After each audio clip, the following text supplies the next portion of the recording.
Generative AI is powerful, but let's be honest. If you put garbage in, you're gonna get garbage out. The problem probably isn't the tool, it's your prompt. Welcome back to FluxGen. Today, I'm going to share a simple, 5-step framework that will instantly elevate prompting skills and help you unlock the true power of AI. Let's break it down. Step 1 is specifying the task. You need to clearly state exactly what you want the AI to do. Don't be vague. Tell it the format you want, like a bulleted list or a table.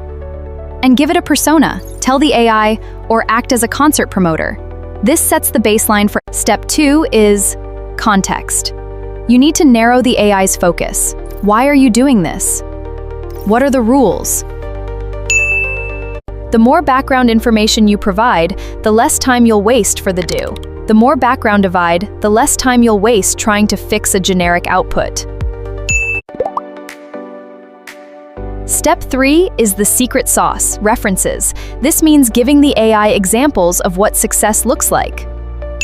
You can feed it 2 to 5 high-quality examples of the style, tone, or format you're looking for. By showing it past, the AI immediately understands the exact vibe you want to achieve. Now you hit generate. But we aren't done. Step 4 is evaluate. AI-generated content is a starting point, not a final product. I need to check this. You have to check it for accuracy, relevancy, and bias.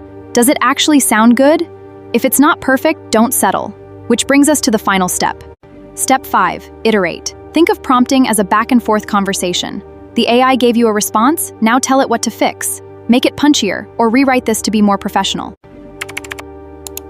Keep refining until it's exactly. Pro tip, once you nail the perfect prompt, save it as a template so you never have to start from scratch again.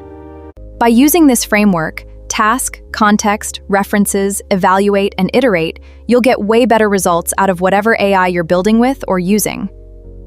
अगर आपको ऐसी और tech और AI related videos चाहिए, तो FluxGen को subscribe जरूर करें. Hit that like button if this helped you out. Keep coding, keep growing. See you in the next one.